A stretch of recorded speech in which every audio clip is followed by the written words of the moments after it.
Tuesday chats with Burchy. Maybe that could be a cool name for this. Maybe if you guys want to name a segment, I'm going to try and be online every Tuesday evening.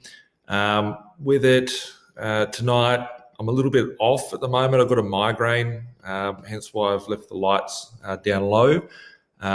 So yeah, if I do look a little bit off, I feel a little bit off. It's not the corona, and it's not the market getting the better of me. Just to be clear to all of you out there, just have a migraine. So I do want to, when I commit to things, I do everything I can to make sure that I commit to that. And I said to everyone that I would be here on Tuesday nights to have chats with you at around 8 o'clock. Hence why I've got a migraine and still having a chat. So with it, just as everyone's getting on online, as always, I want to make a disclaimer tonight that I'm not a financial advisor. None of the things that I say constitute as financial advice. It's an interesting world out there. There's a lot of idiots in the marketplace as well, so just be careful. There's two different sides of people that I'm finding out there at the moment. You've got these wannabe investors in the marketplace thinking that they're so cool and giving this advice. It's crazy. And I've found a new pile of old people which are interesting. They've been talking some interesting stuff, cutting out sections of my video, like 20-second sections of it, trying to say that I don't know what I'm talking about, where fundamentally I agree with a lot of the things these guys talk about. Unfortunately, these guys look like they're just miserable old blokes that didn't take any action and start loading stuff out there saying that I don't know what I'm talking about either. So yeah, with it, just wanted to throw a disclaimer out this evening, guys. So yeah, getting into it, I do have a migraine for those of you that are hopping on board. Do have a migraine, hence why I might be a little bit off and not my chirpy normal self. Got a few things to talk about, which are obvious things to talk about this evening. Keep the questions coming through. I'll get around to answering them. I have got your questions here that you've just put in from my post a couple of minutes ago, and also a couple of things that I wanted to address this evening. So, first and foremost, Vic, appreciate the feedback on Burch Feed, and for those of you that have onboarded to Burch Feed in the last week, I think there's like another 100 or 200 subscribers on there. If you're not on Burch Feed, make sure that you get on there. It's free, so I'm not asking for any credit card details, not asking for anything. All you need to do is email offers in the video, in the email address in the description box above. So with it, and I'll get you in there straight away. So, hey Nick, hope you're doing well, mate. Long time no speak. Interesting times out there. So, want to talk about the elephant in the room of today, which would be Virgin, the airline company. I can actually hear a plane go past at the moment. I thought they meant to have a ban. Virgin Airlines. So, going back in around May 2018, I made some videos out there, and I'm going to actually attach a link to these videos. There's about 8 hours of webinars that I did talking about the incoming GFD. It's called the Raw and Uncut series on YouTube. Go look it up on the B.Invested page, or I'll put it in the description here once we finish the live, where I talked about economic calamity coming through, being the global financial depression, which is where we're at the moment, but it's wound up as different things that we can blame it on. So if we look at the market, we've just seen Virgin go into voluntary administration, which is interesting. There's a lot of people going to be out of their jobs. A lot of people, is it a move where the airline will go completely broke like Ansett did, or is it basically let's blow up a whole pile of debt and repackage it as a new business? So it will be interesting to see what comes from this. We've been talking about the fallout from retail apocalypse, which could come through, which is obviously later on this year when we see all the companies reporting that they've been insolvent for this year, and then we start seeing real estate, like commercial real estate trusts, like those big shopping centres that we go to, without mentioning any names, coming through, and all reporting that they're bankrupt because they're not getting any rents paid or anything like that as well. So with it, it's very, very interesting. What happened with Virgin, none of us really know, but I think it's only the start of things to come out there in the marketplace. So if we look at I'm sort of forward planning and thinking about what will the space look like of airlines in Australia in the course of the coming years. What will the format look like? If we take out Virgin, that leaves Qantas there, which leaves a major player, and the smaller airlines won't be able to compete. The opportunity is that Qantas, is, from what I've heard, have purchased a lot of oil contracts, which are on the cheap, and then being able to if you think about the move that's being played, this is an opportunity game, guys. And as I've been saying, I'm very, very excited for what the prospects of the GFD will bring, because here we are where, an airline carrier could use their reserves of cash to buy a lot of fuel on the cheap. I think when they bought the oil contracts, that it was much higher than what we saw in the last 24 hours. However, if one collects their greatest commodity of what they need to run their business, then it's an interesting move. We're going to see planes grounded for a little while longer. How much longer will they be grounded for? Who knows? This is just one airline in Australia. We've got lots of airline carriers around the world. A lot of them, might be in worse shape or not as adaptable to what we've just seen happen with Virgin, and what will be the fallout from this. It's going to be very, very interesting times. A bigger on the note of oil prices, for a lot of you who haven't been following the news, haven't been seeing it today, oil price hit a point of negative. For the first time in history, it hit $0. It was free, basically. And I'm going to be very careful with my words of saying free, because people want to cut up parts of my videos and take words out of my mouth.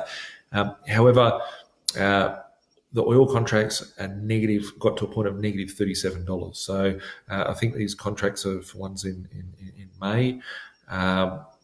Very, very volatile market. So we are seeing what I actually want to draw everyone's attention on this is, what is currency backed by? Like, what's our dollar backed by? Everyone thought back in the day currencies backed by gold, backed by silver, whatever the case may be.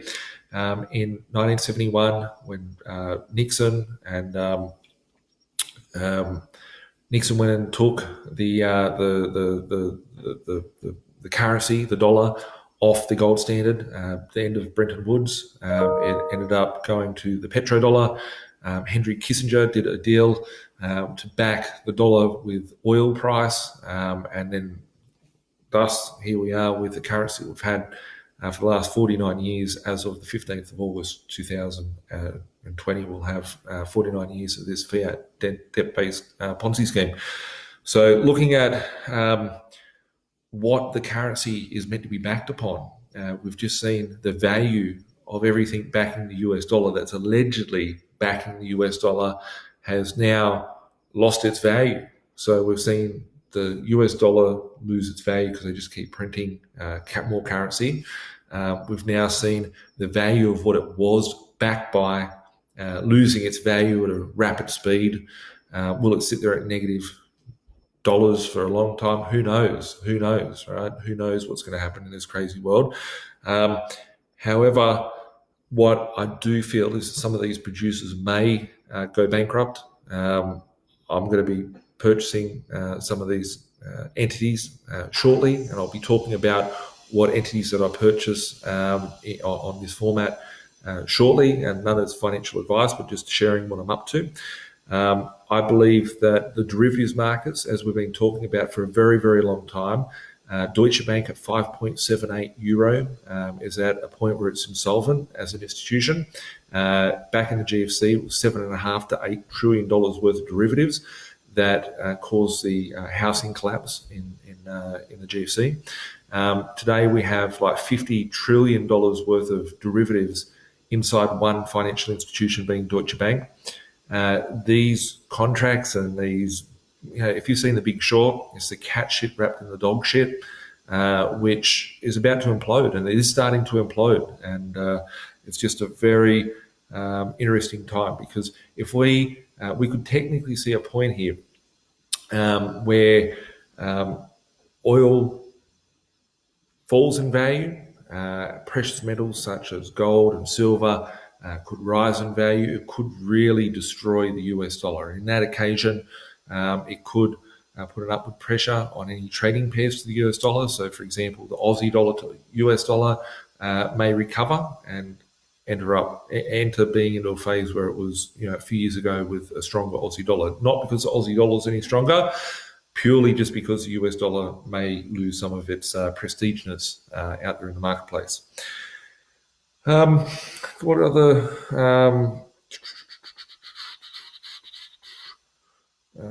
little notes do I have here? Where are we at in the financial markets? Where are we at in relation to shit exploding? They're talking about the potential of people going back to normality. They're throwing out a few positive headlines, but nothing's really happening. Maybe in the next few weeks, kids can go back to school for 1 day a week. Woo! Right, 1 day a week is not really getting back to normal. The damage of closing down the whole economy over the course of the last 4 weeks, 6 weeks has really it's something that's left irreversible damage to the market. Only way to get through this is by stimulating the market, stimulating the economy via printing measures. I've been talking about the $330 billion worth of stimulus the government's printed. One last thing that I forgot about was that the state governments actually did a lot of stimulus as well, and we're over $400 billion worth of stimulus. I personally feel like we're going to have to head into a position of trillions of dollars worth of stimulus to print our way through this. Like we've started to see, Virgin Airlines going into voluntary administration. We haven't seen the ramifications of people that are in a fear mentality. Some industries will be heavily affected from that. We are starting to see, the derivatives markets in trouble. We're starting to see, as we can see, negative oil prices. How can you have a negative oil price? How can you have it, right? In the past, we talked about negative interest rates 2.5 years ago. Negative interest rates are a very real thing. And I personally feel, made all those calls on the interest rates every month. We will correct with predictions 6 months, 12 months in advance to the months. I believe still that in the second half of 2020, we will see negative interest rates. Even though the RBA is saying that they won't, the lizard himself is saying that they will not head into a negative territory or go below 25 basis points, which in a real term is a 0% cash rate here. But we're heading into a phase where I believe we'll see them in a negative format in the second half of 2020. Looking at what's going to collapse now, what we're seeing with the likes of Virgin in voluntary administration, that could be a move that the board has taken in order to get themselves in a better position. You can take businesses. This is the thing about it, guys. I was actually talking to some of my team last night about a booming industry at the moment. Everybody out there that's sort of got a business that they thought was a bit shaky, there's going to be companies just going into administration, just straight into the administrators, being able to wipe the floor using this scamdemic. That's basically what they're doing at the moment, is wiping the floor with an economic collapse with this virus. So looking at what's happened with Virgin in the last 24 hours, is this a move like that, or is it really the company's completely screwed? And I believe that this is, the first impact of, if we're thinking about, 9/11 and, whatever your thoughts of it is, something impacting that trade center. We haven't seen more impacts happen around the markets, and we haven't seen things topple over yet. I think we're going to see a lot more interesting days ahead. And it's exciting because the more these things go off, the more money that is being printed, or currency, should we call it, that's being printed, more stimulus packages. I made a comment the other week about, people and the bankruptcy laws have changed. So, the reality of it is that it used to take 21 days and $5,000. So if you had a debt of $5,000 to someone, they could take you through bankruptcy and get you bankrupted in that period of time, obviously following all their processes and procedures beforehand leading up to that. Now they've made it a 6-month grace period. So if someone is in financial difficulty, then there's a 6-month period where they can't go for bankruptcy claims, as well as increasing that the bottom line from 5,000 to 20,000. So it's much, much harder in this marketplace for people to actually find themselves in that position. Very interesting times. I think we're going to see a lot more volatility out there. It's exciting. Like, we've got the job keeper package, the job seeker package.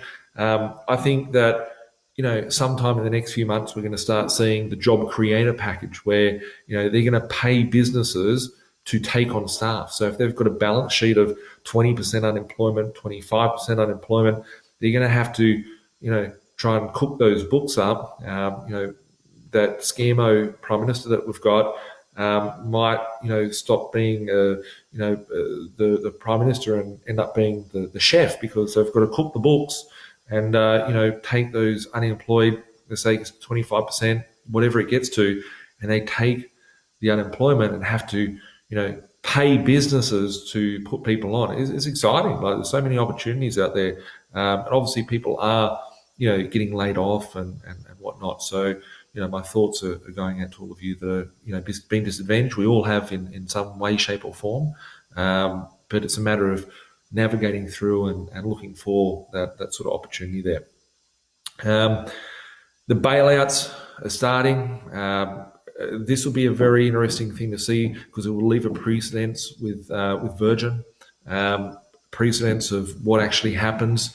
The Treasurer of New South Wales government is in talks, and what the media is saying, to try and get the headquarters of Virgin to move from Brisbane to Sydney and place them in the new airport, Western Sydney Second Airport.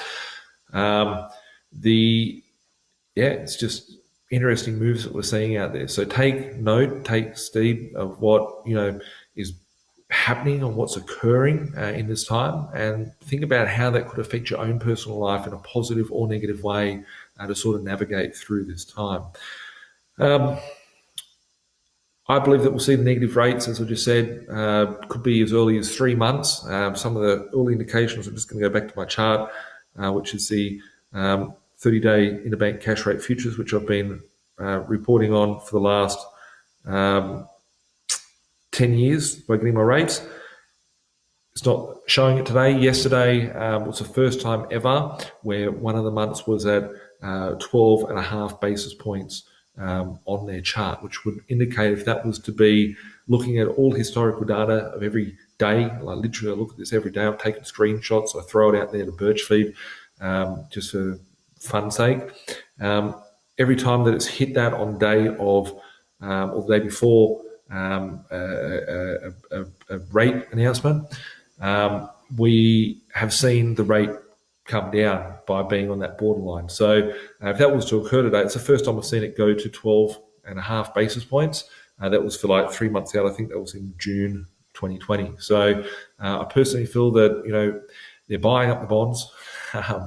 And think about it this way, guys. This could be one of the most interesting things that I say right now for you guys to go and look into and do your investigation into. Why is there a flaw? Why haven't interest rates just totally collapsed? It's because the RBA is buying up bonds. They're printing their own money and buying up their own money. Basically, there's two things that could happen. One is that the rates will come all the way down, and if they don't do that, it's because the RBA is buying up the balance sheet and expanding the balance sheet, meaning that they're injecting liquidity. So it depends which hand that they're going to throw that money into the markets from. Is it from lowering rates, which would mean that it could flow on effect to the whole general economy, or are they going to purchase up all the junk out there, therefore stimulating the economy by injecting liquidity in the markets, which is going to cause inflation? Either way, it's not the problem that we have on our hands, which anyone here should be worried about. The problem is the cure of this problem that we've got at the moment. So we've got a problem, we've got to treat the problem, and then it's what comes after that, which is going to be the fun part. A lot of people are not prepared for it. A lot of people haven't put too much thought into it. I made a video the other day on this, and I'll say it again in this video because if I keep telling you, it'll be, and this is the first time I'm saying it out there. I've always looked at this scenario that we're in at the moment as if there was a fire in a hall. Let's assume we've got a hall, we've got 500 people in it, and there's a fire near the door. Everybody initially runs to the door. They're running to the door, and there's a fire. People are getting burnt, people are getting injured, people are stepping on each other. 450 out of the 500 people run for the door. As they run out the door, some of them get burnt, some of them get injured. Everybody's just fleeing, right? That's the point where we're seeing at the moment. People running for toilet paper, people wearing masks everywhere, people just being chaos out there. Out of that, you've probably got another 45 odd people, which will sit there and they'll cry. They'll be like, no, what do I do? And then they'll get injured as well because they'll lose oxygen and they won't have anything to breathe. They will get burnt in the fire in the hall. However, if you could see that the fire was coming, right, and you understand that there's a fire stairs, and we can sit for a 4-hour burn time, you've calculated that you could sit there and be safe in that location, you could actually run in further into the building, further away from where you could escape from the building, lock yourself in there for 4 hours because you can hear that there's the sirens going outside, the fire brigade's on their way, and you've calculated that they can hose the place down and everyone will be safe if you hide.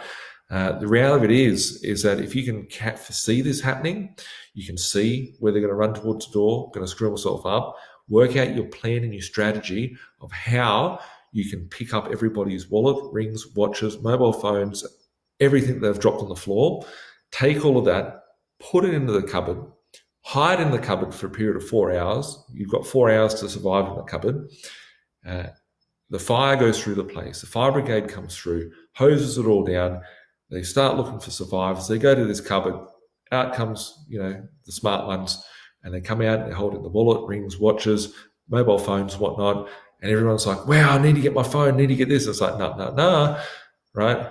You're holding all the goods. We're in a market at the moment where there's a lot of chaos, there's a lot of volatility, there's a lot of things that are going to injure people out there in the marketplace.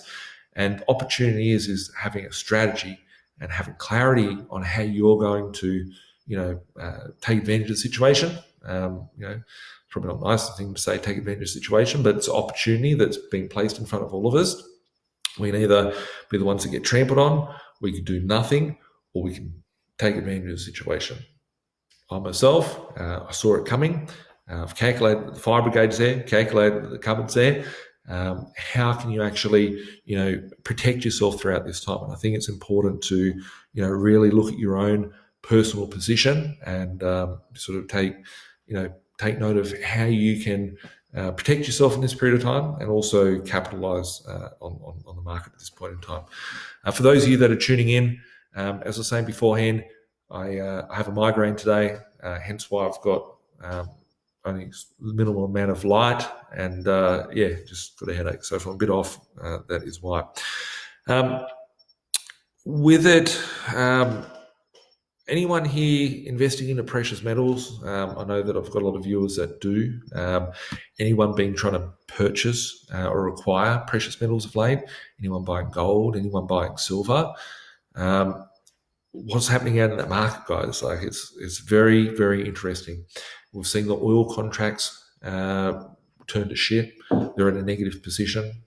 Just touching what we we're talking about beforehand, with first time in history we got to zero for oil contracts. Now it hit a point of negative $37 last night in the trading, and here we are looking at things like silver, for example. Silver at the moment, I think spot price in Aussie dollar is about $24, $25, something like that. If we go and look around the world globally, all mints are closed. There is no mints open. No one is minting coins. No production of precious metals out there in the market from mintage. They've got the paper contracts, which everyone's trading, but you physically cannot get it. You go to all the bullion dealers, they're selling for about $40 to $50 an ounce. However, all of the bullion dealers at $40 to $50 an ounce are now sold out. Where do you get it from? That is showing that there is a discrepancy between the contract price and the actual price and the availability of these said metals. So should you run out there and try and buy gold and silver, I believe it would be like going out there to buy toilet paper at this point in time. But I think we owe a little bit of a discussion here to precious metals. For me, I was talking to one of my friends the other day, having a bit of a strategy session from school, and I was talking to her, and I was saying that back in like 2000, I started purchasing precious metals, gold and silver every week. I was purchasing it and accumulating it. I had a lot of money that I was putting into the bank account as a 15-year-old, but also went and purchased money and currency from a coin dealer. I used to collect coins, and I realized that the most valuable stuff that I've got is the precious metals in them. And at that point, it was like worthless. Like it wasn't really as valuable as what it is today. It's gone up sort of tenfold. Talking about silver, and even gold as well, it's gone up tenfold. And if we look at the uses for it, and I wanted to actually touch on that this evening. If we look at the uses, I've got some articles here. Interesting. What do we use silver for? So this nice shiny new MacBook that I've got requires silver solder in all the circuitry. All of the ASIC miners that I've got mining cryptocurrencies out there, they all have silver inside them. My solar panels that I run on a solar grid of my own, decentralized solar, which I basically use secondhand solar panels, and I'll explain that shortly as to why. All the solar panels have silver in them, and I've been stacking. And this might be a funny one for all those haters out there. I've been stacking the silver in solar panels because you get about 20 grams in an ounce. One troy ounce is about 31 grams to a troy ounce. It's about 20 grams, so about 2/3 of an ounce of silver per solar panel. The older ones are better because they've got more silver content. So I actually have cash flow coming in from solar panels. So with it, looking at the use cases, it's in all technology that we use today. Just got here some medical uses. So looking in like beauty, the use of needles, surgical sort of door handles are covered in silver. A lot of beauty products have it. Bullion, mirrors have it. Cameras have it, which is once again technology. Energy, engines, medicines. There's a lot of silver is used for sterilizing, in medical field.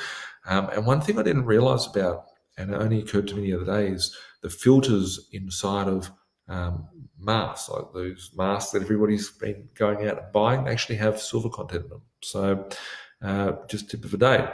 as far as a lot of people thought it was controversial when the fires were out. And I said, well, if these fires wanted to be controlled, you could look at cloud seeding, which is a whole topic for a different discussion. It's in Burch feed from back in January this year. Cloud seeding is where you can put chemicals in the sky, and it was approved many years ago. The government actually does do cloud seeding, so you can put certain chemicals in the sky. I don't know too much about it. I'm not a scientist, but I do like looking at random stuff. But the government actually do cloud seeding, where you can plant the chemicals in the sky, and it will generate a cloud to occur for creating rain and rainfall in places which doesn't have it. So in cloud seeding, they actually use silver for that. So looking at some of the other uses when it comes to surgical, just looking up here, some little notes here. Treating warts and corns. If you've got a wart somewhere, right? You can use silver. DVDs and all sort of media storage have layers of silver in the film. It's in deodorants.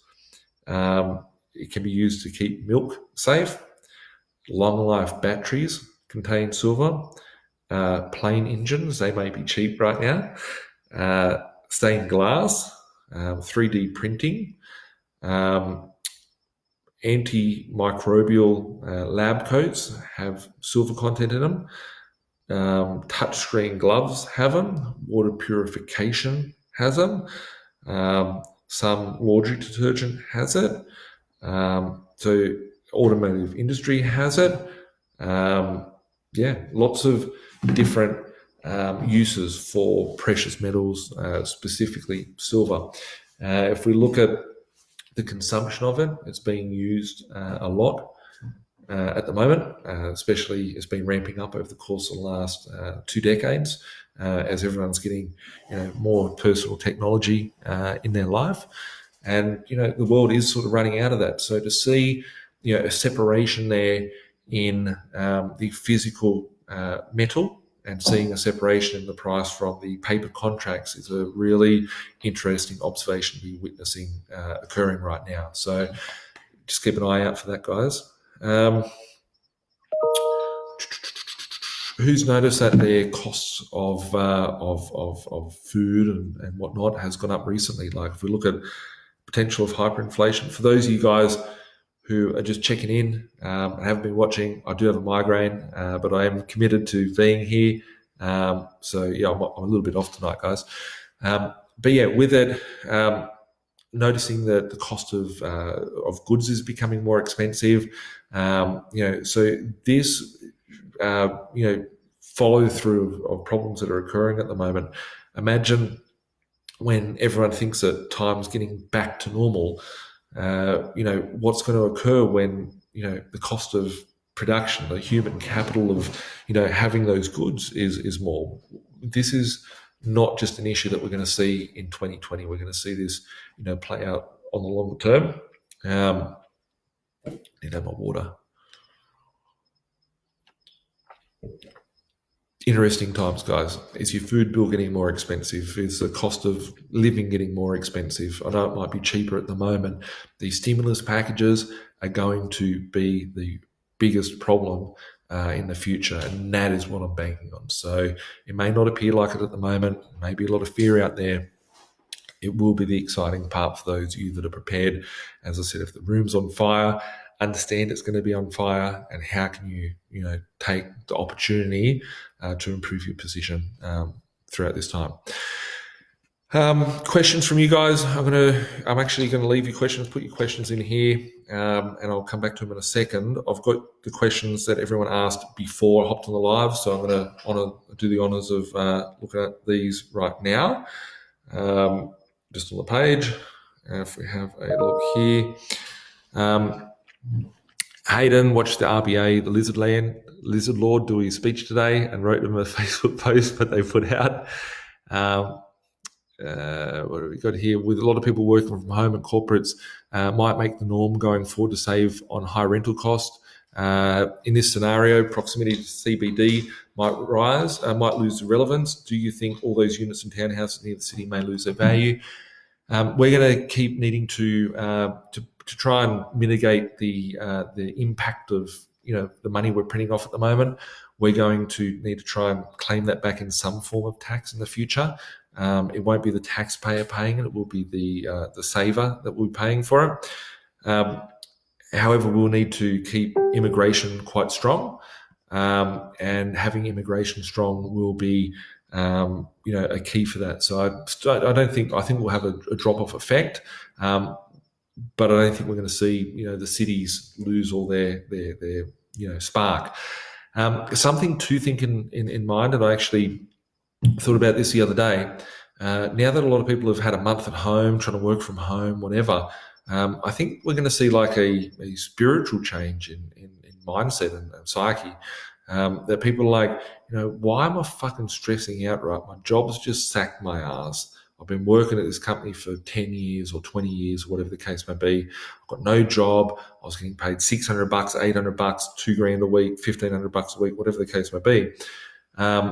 And what, like a mindset shift to be like, I'm not going to be, enslaved and trapped in my job, right? I think it's going to be a new sort of way of people thinking where they will be, sort of looking at other opportunities rather than just going to work for a job, whether it be people setting up that side business. People have been raving on about Amazon and all these friggin' online selling and stuff like that. And people make good money out of that stuff, from what I believe. I don't know, I've never done it.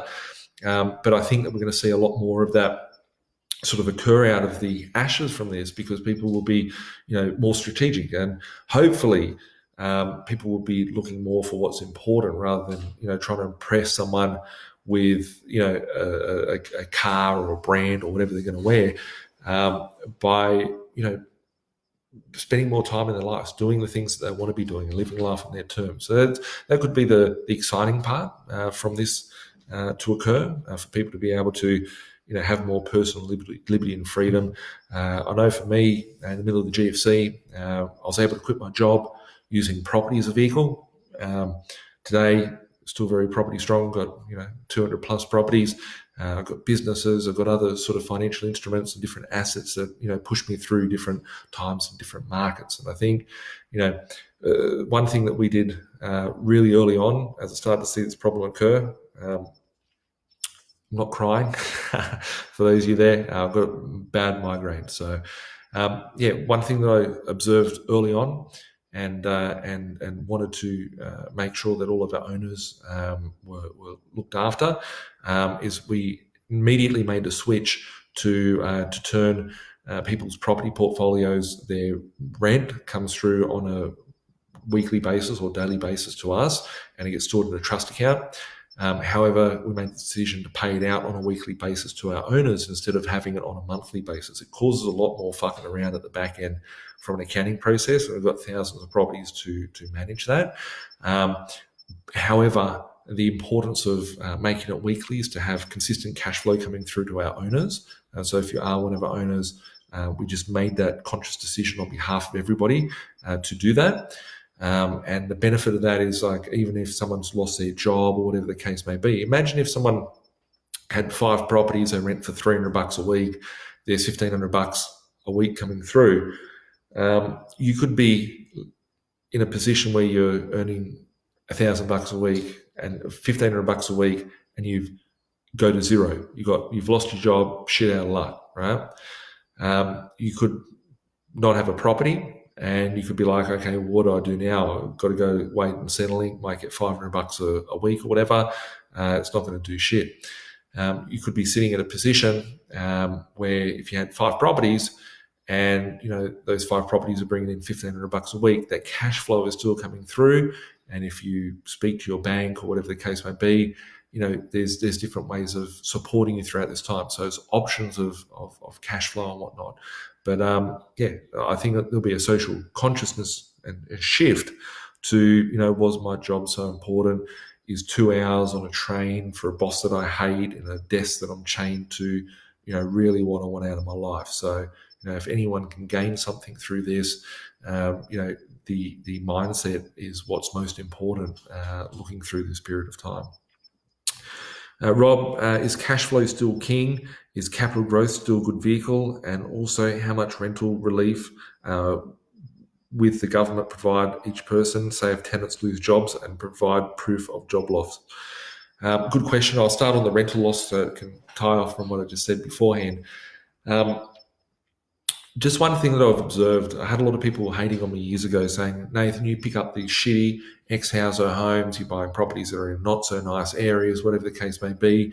Why do you want to deal with these tenants? I always said, and I've said this for the last decade, and if you pick up on some of my videos, I don't make it a every day, every comment thing that I say, because all the stuff I say is very different from video to video.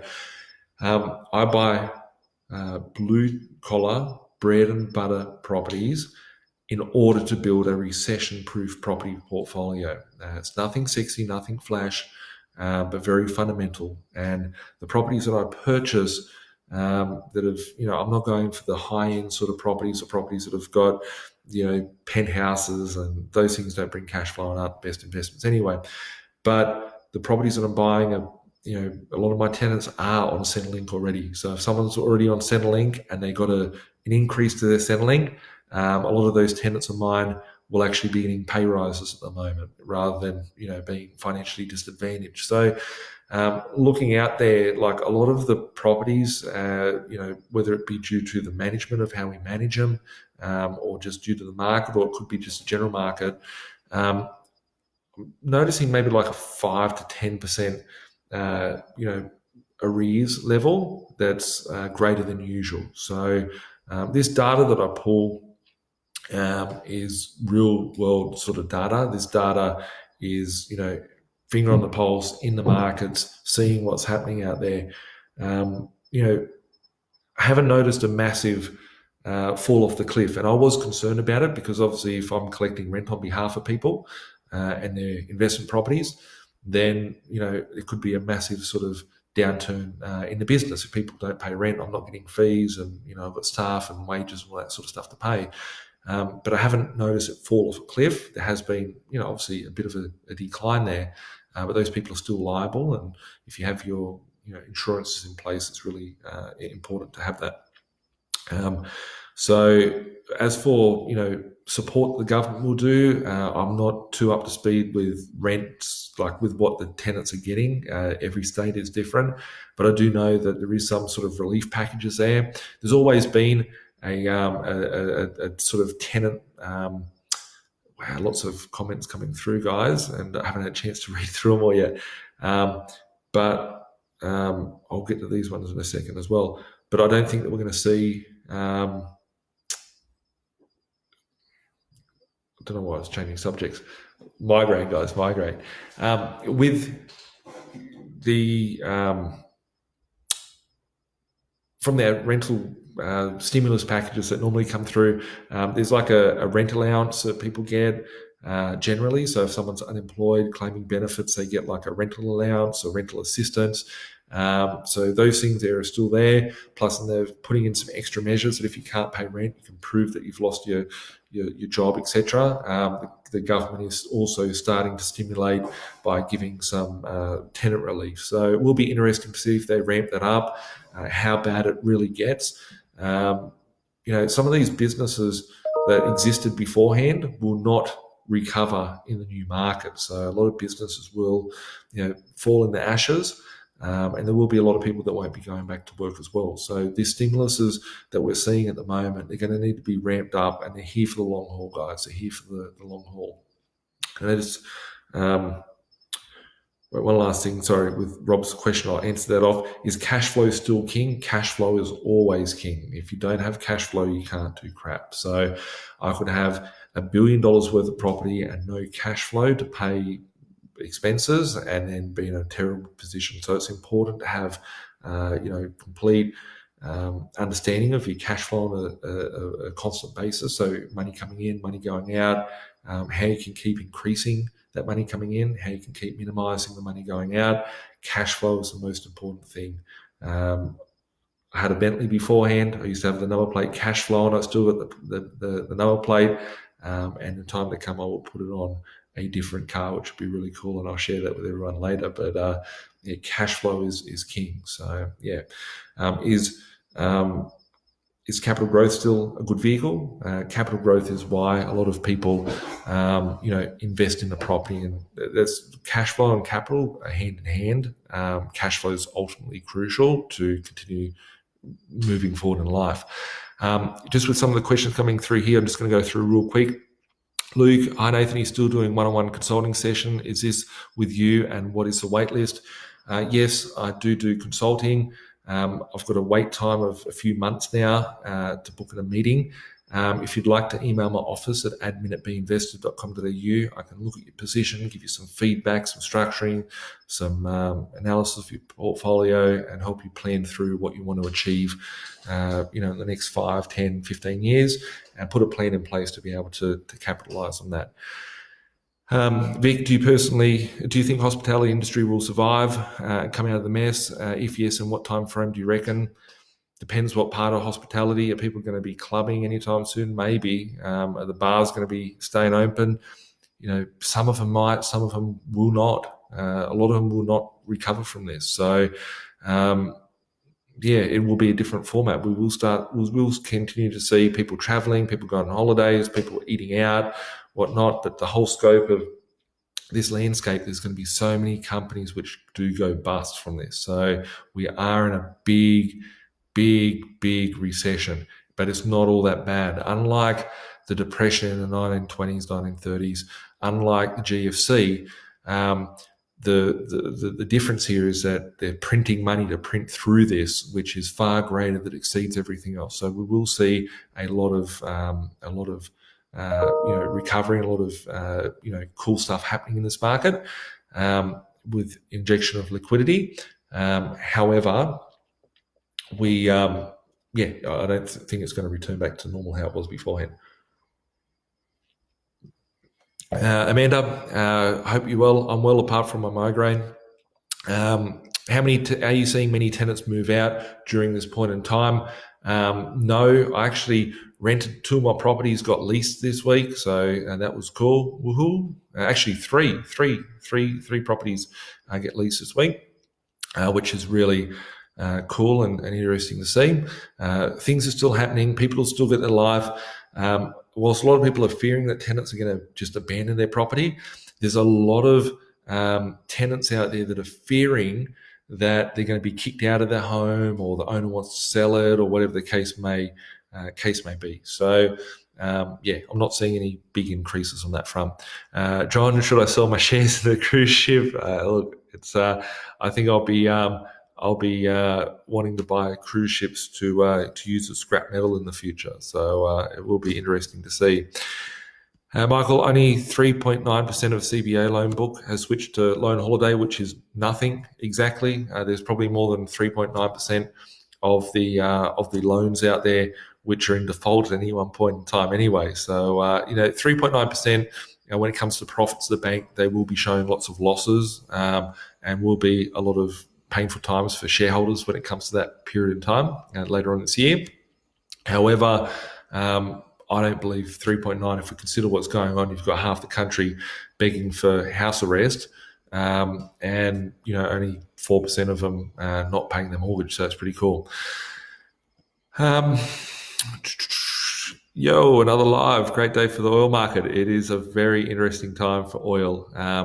Very, very interesting time.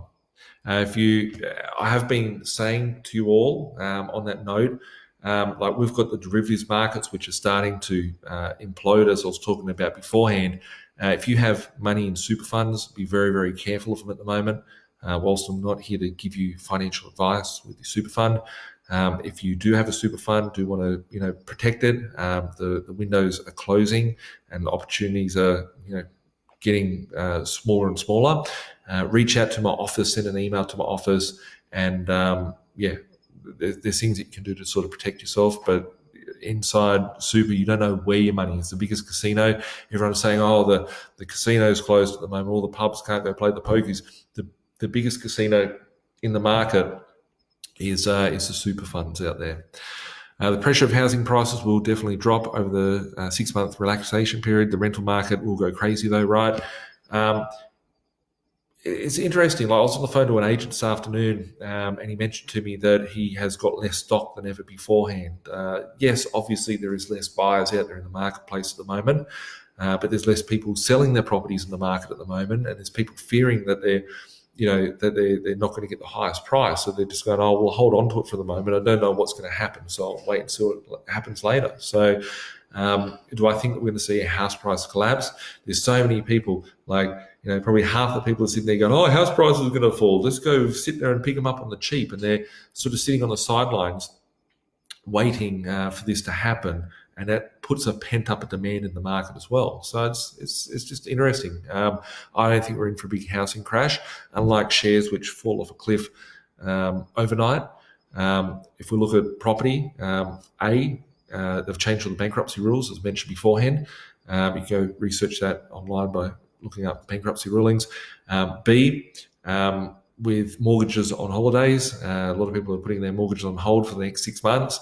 So if you're not having to be pressured to pay your mortgage, then you're not going to see this big collapse of property.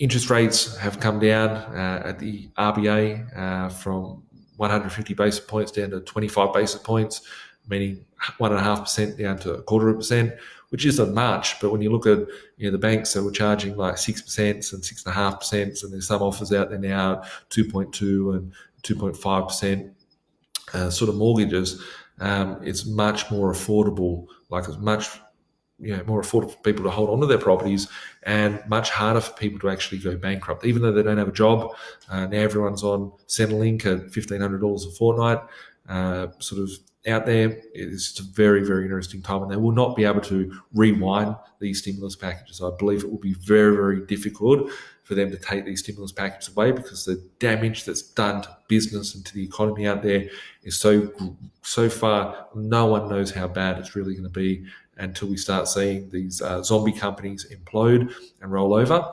However, at the same time, it's not the problem which is the biggest issue. It is the cure and the ramification. So it's all this money printing that we're seeing at the moment is what's the ramification of us recklessly printing out money, giving people free money. It comes with a price tag. It's called inflation, and it's going to ravish the savers and hurt them out there. So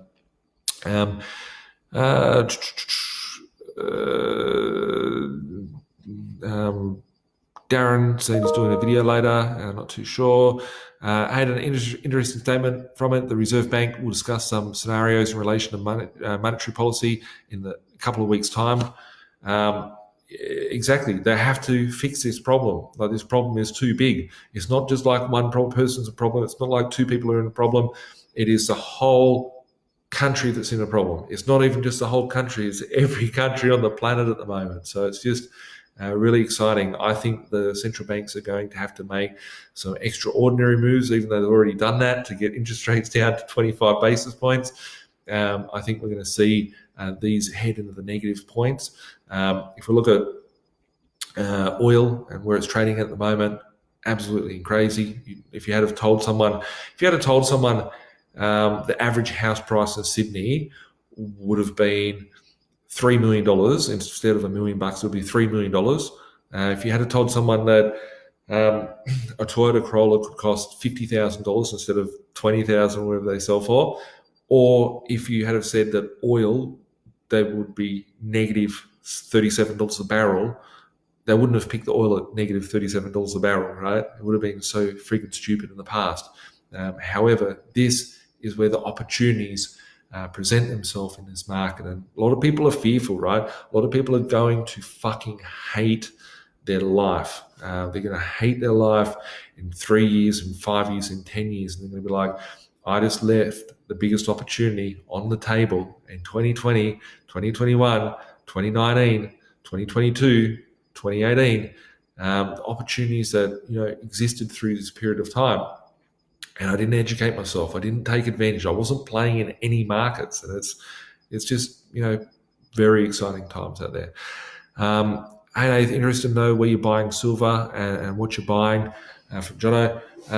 Good question. I'm not buying. I'm buying little bits of it at the moment, and I get my precious metals from different sources. Um, there's no mints. There's no bullion dealers. It's too late. I've been buying this stuff on a weekly, fortnightly, monthly sort of just habit. Sometimes I'll sit there and be like, "Oh, I've been a good boy. I'm going to go buy myself some of this," right?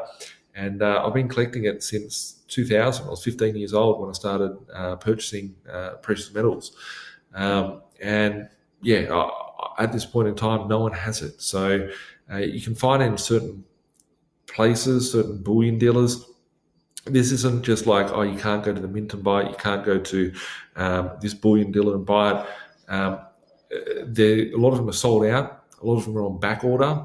And this isn't just an Australian problem. This is a global problem. I've been to all the mints around the world, and it seems like it's a common occurrence. There is some bullion out there. There's some 10-ounce bars, some 1 kilo bars, and some stuff laying around. But it's not like what it was. It was like you could purchase 100 different items from each bullion dealer in the past, and now there might be 2 or 3 bits on order available, and then the rest is all on back order.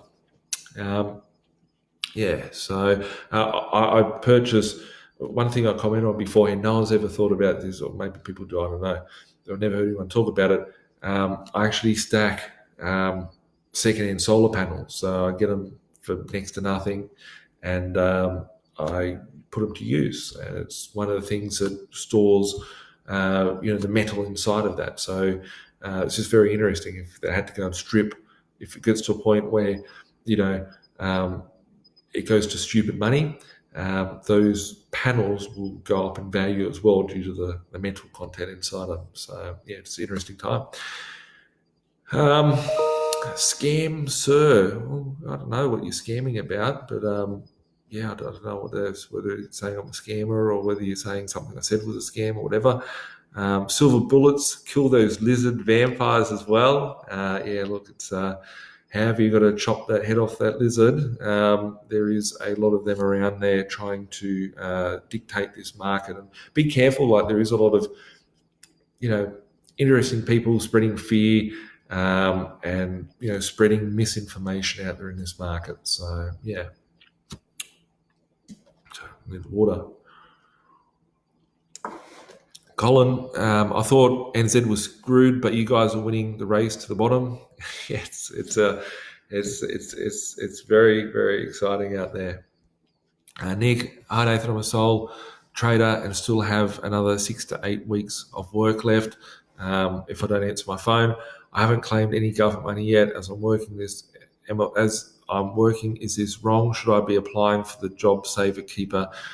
Look, I can't tell everyone here what to do, but if there's an opportunity there,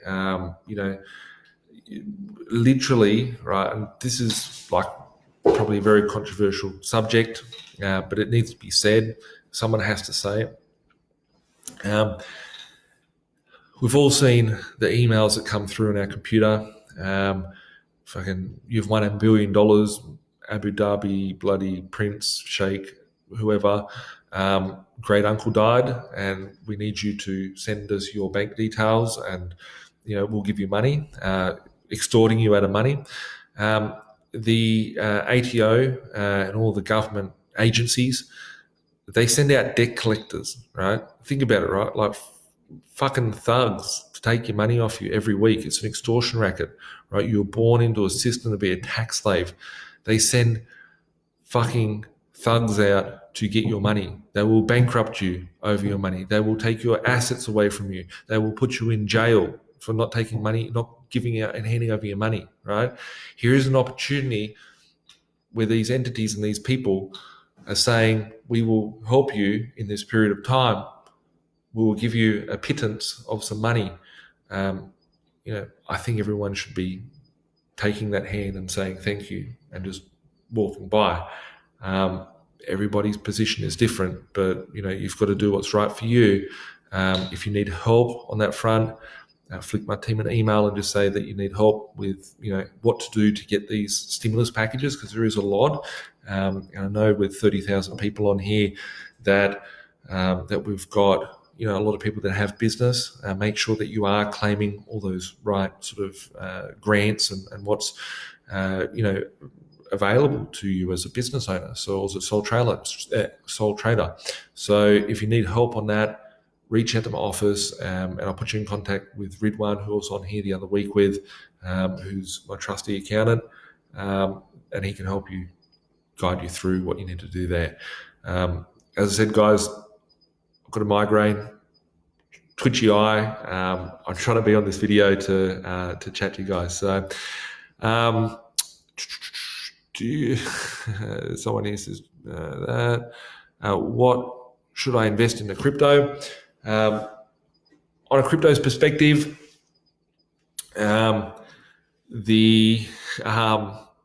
what sort of crypto should you invest into?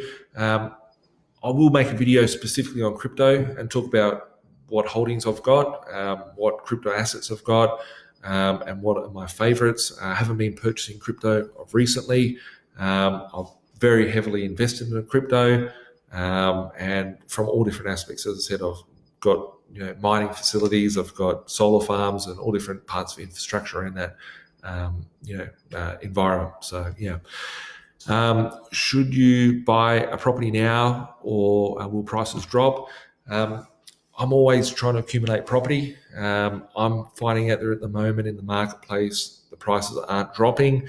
Some of the top end sort of properties, the vendors are being a little bit more negotiable. I mean, like in the high hundreds to the mid millions of dollars price range. There is activity happening there on a negative front. However, I'm not noticing anything too dramatic in a fall. I am noticing in the bottom end of the market, the 100, 200, and the 300 grand price ranges for properties, that there's a lot of activity, a lot of people there that have money, don't know where to park it. They feel that property is safe, and a lot of people that are entering into the market. I lost another property today just from being gazumped and someone paying more than the asking price for it. Some weeks I lose 10, 15, 20. Sometimes I might lose one or two.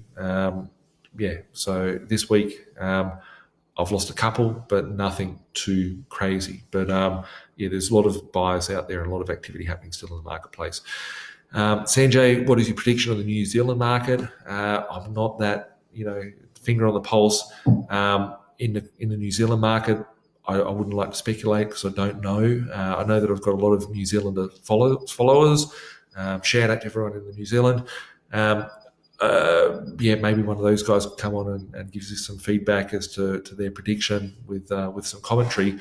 However, I feel that if we look at if they've got the same sort of parameters with stimulus packages, money being printed, and liquidity being injected in the marketplace, that we could see, this.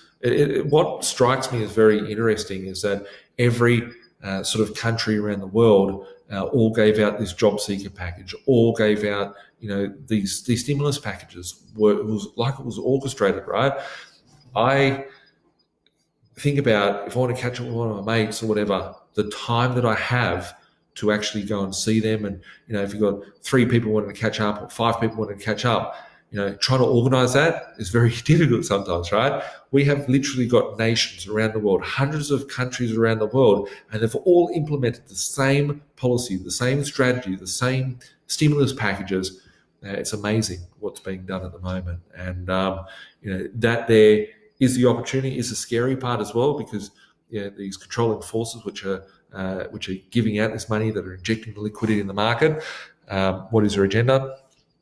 That's another topic as well. I think that if there's anything to see by here in Australia, which they're doing the same sort of actions, then with it, it's the opportunity is could be strong. Crypto or gold, I own both, and I'll be proponent of both. What will win out of this? Who knows?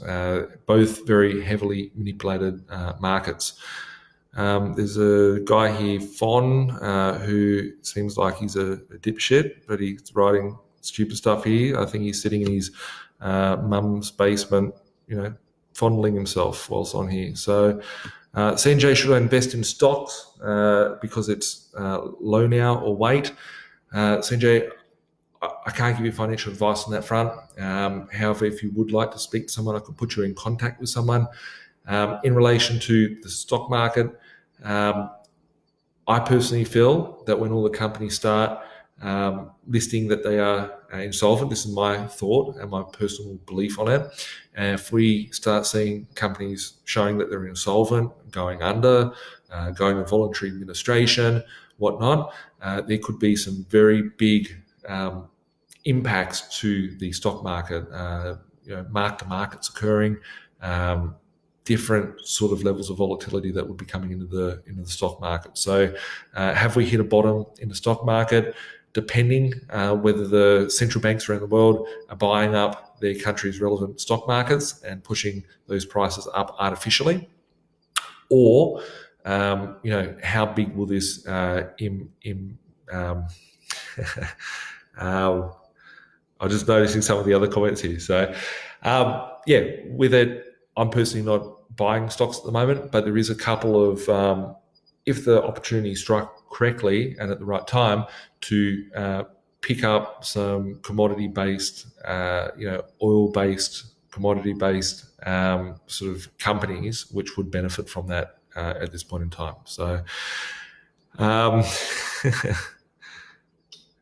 just looking at the comments here. Thanks, guys. Tell all the haters to fuck off because, there seems to be a clown here that we've got tonight. So he'll be going straight to the block very shortly. So enjoy watching the last video on here, Fon, or whatever your name is. So,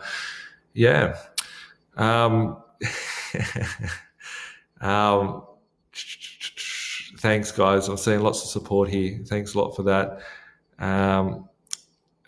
Jealous, why does anyone have one person need 200 houses? Agreed. I think this Fon guy that everybody is trying to allege lots of different funny stuff here. With it, it's I think he's maybe a scorned person that a sad, like a real sad loser living in mum's basement and can't get out. So there's a few of them out there. So there's nothing wrong living at home with mum. I lived at home with mum till I was like 27 as well. So there's nothing wrong with that. But it appears that this guy here has some issues. Chris, your video a couple of weeks ago about hyperinflation was so good. Thanks a lot. I'm trying to find the time to put together those videos. A lot of the stuff when I make them, I only have like 15 minutes and it's one take. If I get it wrong, then we can't do the video till later because I'm trying to fit into my schedule. So I keep trying to make videos like the hyperinflation video. I actually did see a lot of likes and shares and stuff like that on it. So I appreciate the support and appreciate the feedback. So why my person C so critical? Def jealous. Wow, we've got so many comments to this idiot. Wow. Wow.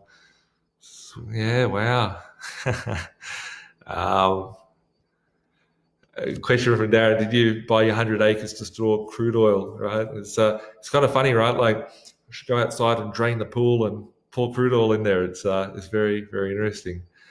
Wow. Cool. Question from Jonathan. For existing investment loans, should we be paying them down and collecting the title deed from the bank, or should we leave the line of credit available buying up when the property prices drop? A good question. I can't give you that advice here. However, if you would like to put a strategy in place, I can chat about it offline as far as finance strategy and whatnot. However, the way that I see the market is that if interest rates are 2% or 3% or whatever they are at the moment, can you get a better return? So I had this conversation with someone last night, which was talking about, should I pay 200 grand on the mortgage or should I keep it 200 grand and do something with it? Reality of it is do you think you can get a better return than the 200 grand? Like saying you've paid off your mortgage, might sound good and might feel good, but the reality of it is, and I always use the example of when my mum and dad bought the family home. They paid $13,000 for it. They had to put down a 50% deposit. This was going back 52 years ago, obviously before the conversion of the currency from pounds to the pence to the dollars and the cents. But calculated it with my mother one day, and she said that when she bought the property, that the lending was very different to what I talk about and what happens in our current market. And if she, like my dad, worked his whole life to pay off the mortgage and died of a heart attack at the age of 62, and he didn't get to enjoy the fruits of his life. So I look at it from the perspective of if there was the property currently would be worth like $1 million, $1.2 million. If that property still owed $13,000 on it, 6 months rent would pay out that mortgage. If you had a 100% mortgage on the purchase, which only had a 50%, and the stamp duty would be double the cost of what the purchase price was back 52 years ago. So could I use my money elsewhere? I feel that with my personal portfolio, that I buy the property, I keep it on an interest-only period for a matter of whatever years, and then once cash flow rises, once equity rises, once value rises in the assets, I then let the properties pay themselves down. So everybody's position is different. For me, if someone said to me, "Here's some money, here's $1 million, pay me 10% interest," I'd pay that 10% interest because I believe personally that I could get a better return than 10%. And that's not telling anyone to go get 10% loans to buy a property either. It's just my personal view on it. So the question you need to ask yourself is, if you're going to be saving 2% or 3%, will you be getting could you be getting a better return than what you're paying and what you're saving in the mortgage? The other question on that front, collecting a title deed or leaving it with the bank. What we've got to remember, a lot of people fear that if there's a bank collapse, will their mortgage disappear or whatever? The mortgage that you hold is actually the asset of the bank. So you having 200 grand worth of debt with a bank, that $200,000 is an asset of the bank. So if the bank went bankrupt, they would chop the bank up, sell the assets off, which are the loans, and your loan would just simply go to another bank. So I made a thought about 2 years ago when I spoke to people about the GFD coming in and what could potentially go wrong.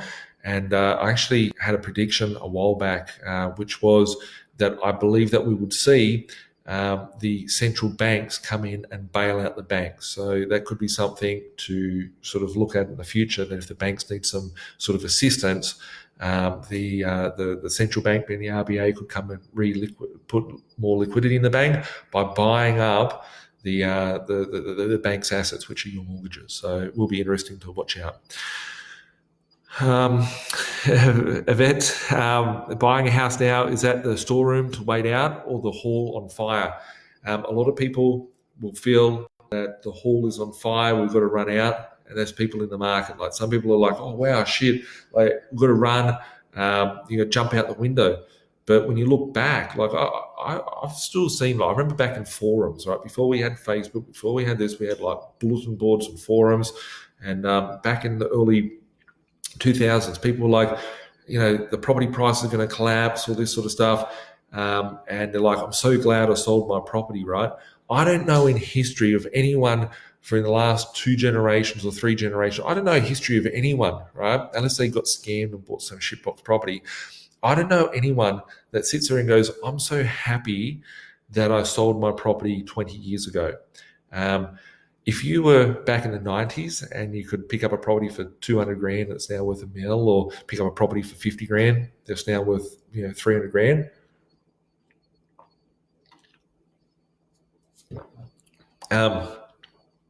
imagine looking back and going, "I'm glad I sold it off." Is it the property that went up in value, or is it the currency that you bought it with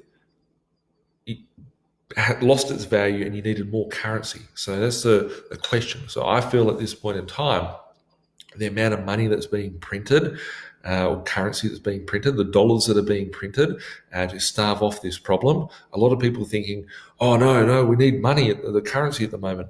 We need dollars at the moment.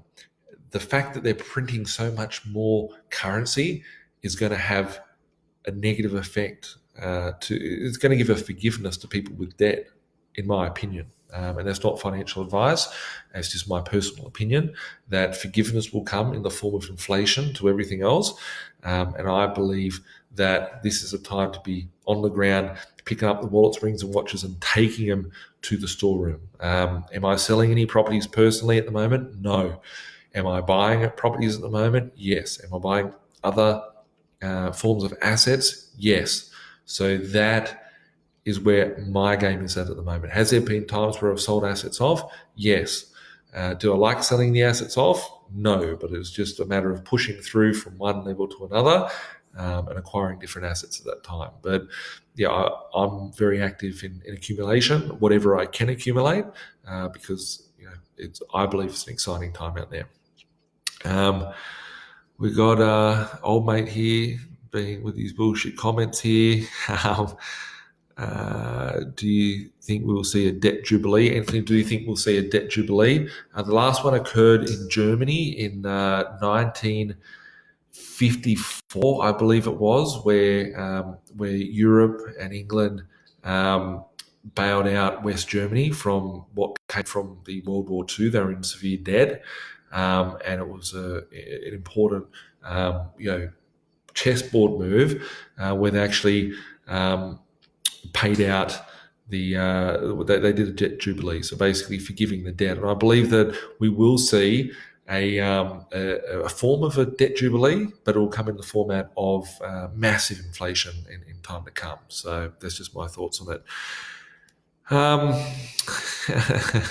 Wow, what's this guy? Really got a fun guy in here tonight. Live feed shut down. No live feed shut down. It's here. Yeah, Fon. He's Fon the Fondler. That's his name. That's his new nickname. Hey, Fon the Fondler. Hope you're having fun there and enjoying yourself. So it's the last video that you get to see on here, mate. So you can fuck off back to watching whatever you're watching on the dark web. Ben, 100 grand in the bank, put it in your home or buy investments.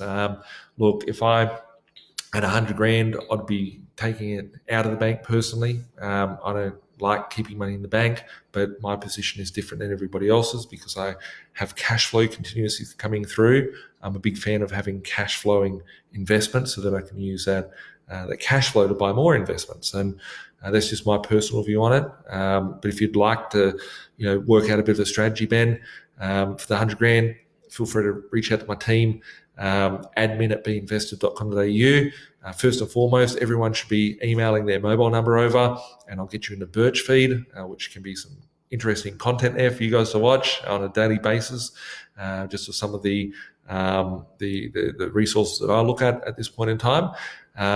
As well as ask them to book you in for a 15-minute chat. So I am doing some portfolio reviews and some consulting with investors to try and help them at the moment, make and navigate the right moves to build their portfolios out. So if you would like to do that, there is very limited spaces of my time. I looked at my diary yesterday, and every day it's got like 6 or 7 or 8 calls in it, and it's been on weekends. I've got to try and navigate through that because it's why I've got a migraine at the moment and just I'm very tired. So with it, fondling himself. I jumped on the Scamos live today and asked if he had more orders given to him by the RBA or if he has to take orders from the IMF now. Look, IMF is going to be an institution that people are going to become familiar with in time to come. And the IMF, IMF and a special drawing right, as well as the derivatives market. There are a few words, a few things to go and research for everybody, because there is a lot of backhanded dealing happening there. Have you done many removal houses on the blocks, then reno, etc.? If how successful was it?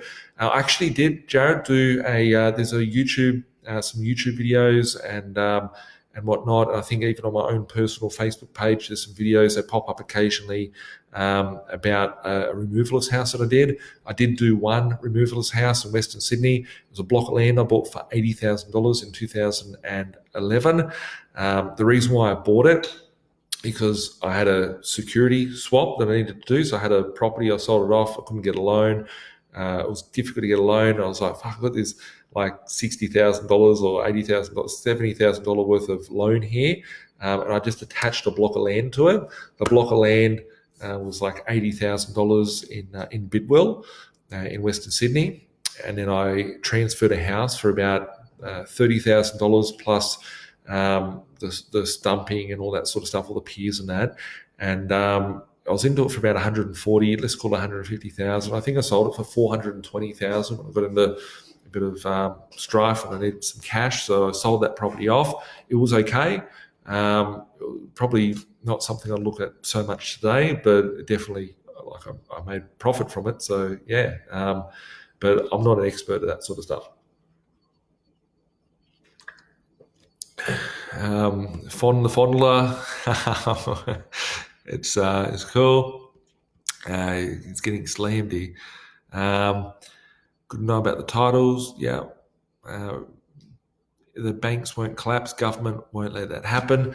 Good question. Good point there, Colin. It's not the government that won't allow it to happen. It'll look like that they're the one. Like it's, oh, we won't let it happen. But it's the puppet master being the central bank that won't allow it to happen, and all the controlling entities that won't let it happen. There's a lot more at stake to see a deflation at this point. We are in a massive deflation period, which is what most people are concerned about. However, there is so much being thrown at the deflation, which will counteract and push us through to the other side, which, they have to bail out everything. How do I get my... Wow, Fondler is great. He's great. Do we like the taste of concrete, Fondler? Look, it's someone's going to bury him under that. So...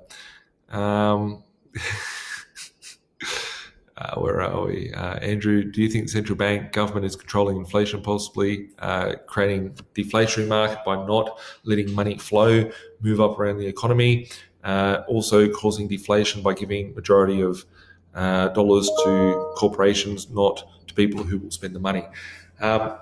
Andrew, good point. For the first point, do you think the central bank and government is controlling inflation, possibly by creating deflationary market?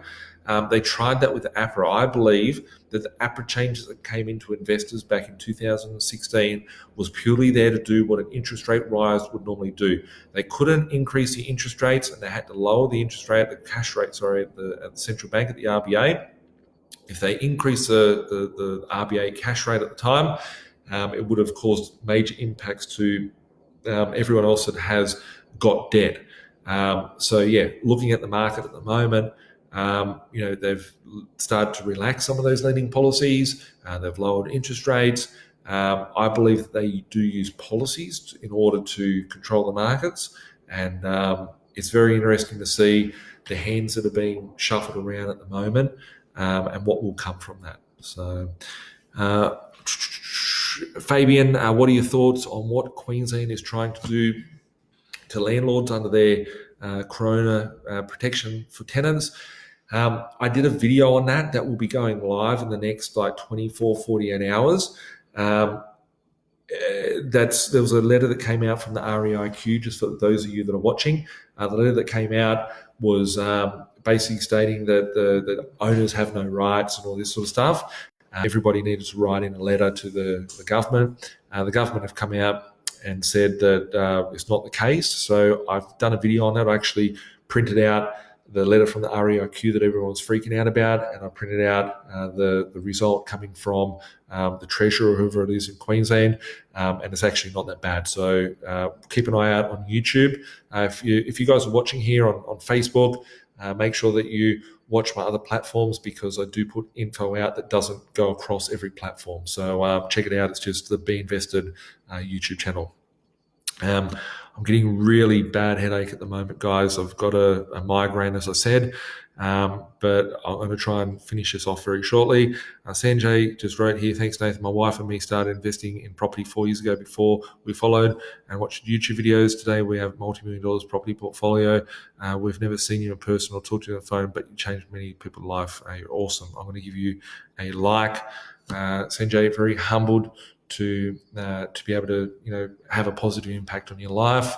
I appreciate that. It's not that every day that I get an award and people say you're doing a good job, mate. But being able to see people that have been doing cool things in their life, that's humbling that you've been able to share that, and congratulations on being able to build an awesome position there with your own portfolio. So awesome.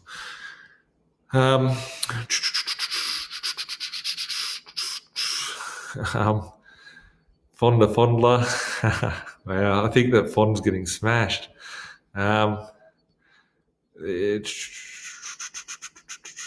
Just checking out the last here. Wow.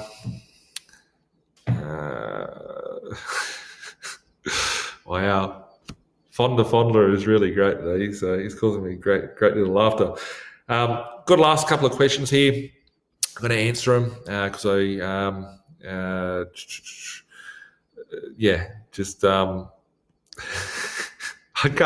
can't get over this guy. He's cracking me up now. It's like just getting funnier and funnier. But I just want to go and answer the guys that put their questions out beforehand before I go get off here and go and relax a little bit. Tyson, is deflation periods through history, does that property usually go down in value for that period of time? Also, do you think we're headed for a short period of deflation? There is a post that I made going back about a week or two ago, which was of a chart. It's here on the B.Invested Facebook page. Have a look at that chart. It actually shows recessionary periods, and it has pointers as to what happened at that period of time in the property prices movement. Generally, what occurs in a deflation, we're in a deflationary period at the moment, is that they have to stimulate the economy. They do all different things like first homeowner grants, increasing migration, whatever they need to do to sort of navigate through these times. And what generally comes after this period of time is a big upswing of growth. So I believe the actions of what we're doing at the moment is causing, like, there's irreversible damage caused and irreversible sort of damage that's going to be caused from the actions that are like the pill that's being taken to stop this position. Anaru, I have a friend. He only has a couple of 2,000 nothing in super and has a little bit of debt. What are the things he can do? There's always things to do, and I did actually want to answer this question for you because I saw it before I hopped online. I'm going to give you a like on it. So the question was, I've got a friend, he has $2,000, nothing in super, and has a little bit of debt. What are the things that he can do? Look, there's not much that you can do with $2,000 in the current market. You could say go and, buy whatever with it, but it's not going to sort of make any big changes. Like, if you've got the cash, keep it there. It might help out, if something goes wrong in this period of time. However, for me, I think it's important to budget. I always say to people they should treat their household like a business. They should treat their numbers. How much is the expenses in the household? What's the income coming in? How can we tweak that income, push it up? How can we move the expenses?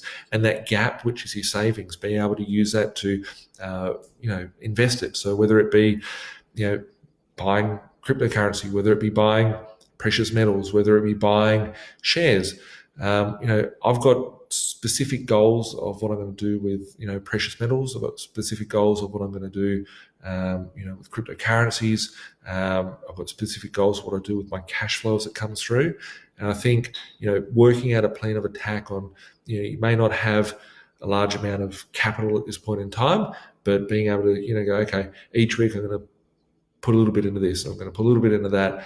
And then you go, okay, that asset there might be able to offload that and put that into a deposit for a property per se. So I wouldn't say go and do anything drastically. However, there's little things that you can do constantly to improve your position. Darren, no questions this week, but thank you very much for all of your help. I appreciate the feedback and the support. Lydia, hi Nathan, I need some advice on how to protect my super fund. Should I email your team at admin at B.Invested.com.au? I'm in Papua New Guinea, so you can be reached on WhatsApp or Messenger to be contacted. Thank you so much for all the information provided us here. Only because I heard you mention that we landlords can get access to our rents weekly. I've asked my property manager, and now I've got access to cash flow weekly. Awesome. I'm humbled. And the reach, I hope everything's good over there in PNG. And yeah, with it, that's good to know that you've increased your cash flow on that front. You certainly hit up my office, admin at binvested.com.au. If you do have a super fund, do need to protect it, I've got a team of specialists that can help you on that front. I don't trust financial advisors. My mum always said, make sure that you don't trust insurance salespeople and used car salespeople. And the reality of it is financial advisors are just out there to sell you products and insurance. If you want to buy insurance, you're generally dealing with you have to be a financial advisor. So, it shows the sort of level of, intellect there in that place. I do have two financial advisors that I trust. I've known them for a very long time. One pre-GFC. I like how they carry themselves, and they have very strong, fundamentals and thought processes like myself. Of everyone should be their own financial advisor to dictate their own life. So yeah, with it, hit up my team and have a bit of a chat with them. They'll have a chat with you, see how they can help and what sort of advice that you can implement into your own life. So I appreciate that and hope all is well, Lydia. Property market update. I'm going to do a separate video on property market update. It's my next one. Michael, do you miss your GTR? Look, I haven't even thought about it for ages. It's actually an interesting question. So I've bought lots of cars over the years. There was one point I remember took a photo and said, "There's $1 million worth of cars that I had cash in my basement." The thing is that looking at this point in time, I'm glad I don't have my vehicles. I still do have a G-Wagon, and I still do have my ute, my truck, and my truck's my favourite at the moment because I just don't care about it too much. And the thing is that, yeah, do I miss the GTR? Not until you mention it. I still remember, doing some skids around roundabouts and whatnot. But no, don't really miss it that much. So with it, just going to go back to your questions here. Well, there's a lot more. I'm just going to answer what is on here. Tonight.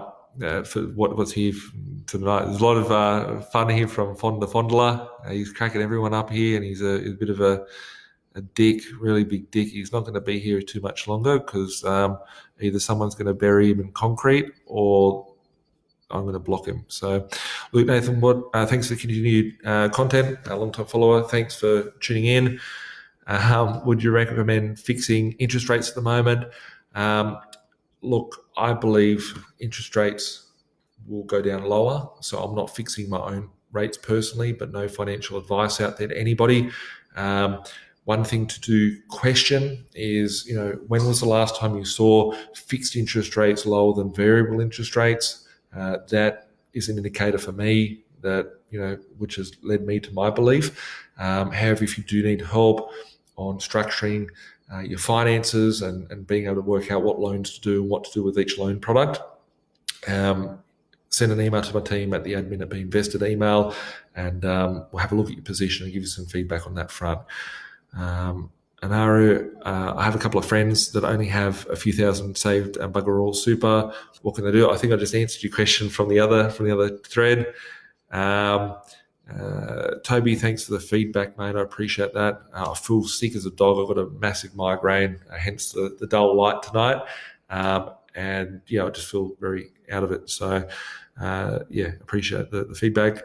Put simply, if no anyone has any money due to inflation to living, then the majority will not have serviceability issues as an investment, and confidence will be low, so higher capital growth in property is limited.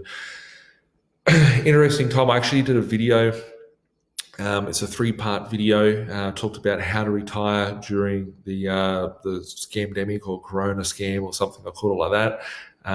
And I actually put in there my thoughts of how things will play out and how property prices could continue to rise. So I've actually broken it down as to how I see an average wage that we would have today still continue to see those gains, even though the mortgage levels are very high at the moment. And it's all just pure manipulation of the currency supply out there. And it is, the central banks are losing control. The corporations are losing control. The ruling class is losing control of this. And is there something else planned behind that from an aspect of replacement and to navigate through this? I believe that we will see a lot of special drawing rights, SDRs coming from the IMF in the years to come, because the central banks, the countries, will be needing to be bailed out on this front.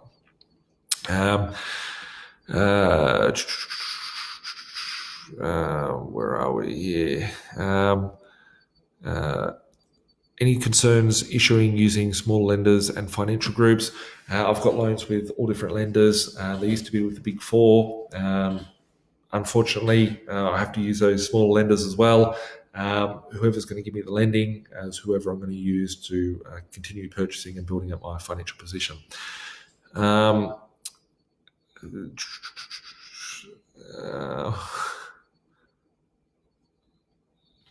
Toby, US rumours of 1 year rent and mortgage free. What are we going to see this in Australia? Anything's possible at this point in time, right? If we had have talked about it sort of 3 months ago, everyone's having a drink, letting off fireworks, whatnot. Happy New Year. What's 2020 going to look like? If anyone had said people would be begging for house arrest and a totalitarian state, you would have said something's fucked up. If you had have shown someone the stock market and what has occurred and the financial markets out there, someone would have said, did aliens arrive? When I told everyone going back 2 years ago on that video series that we would see negative interest rates and interest rates at 0% at the RBA or the cash rate at 0%, people would have, people laughed. And, anything is possible at this point in time. This is a point where things are changing rapidly. We've seen a lot of hands that no one would have ever expected beforehand. And, I'd love to see it. It's exciting times that we're here. So I said a few times to some people recently, I turned 35 next month. You could have given me a new Bentley. You could have given me new Rolls. You could have given me whatever for my birthday, but no one could have given me anything as great as the opportunity that what we've got here at this point in the marketplace. So on that note, guys, just want to remind you guys again, I'm going to attach a link to the series, whichever way you're looking at here, to my 5-part webinar series where I talked about all this. It's about 8 hours of content over 5 videos. Go and watch it, go check it out. These are the things that are predicted 2 years ago that we're seeing in the marketplace today. Hopefully that can leave some indications or points of where my mindset was back then and where things are going to at the moment, and sort of a good ballast of what we can do. So thanks for watching, guys. I'm going to go to rest. I feel like crap, got a headache and a migraine, and we'll catch up soon. Stay safe and be good, guys. Bye for now.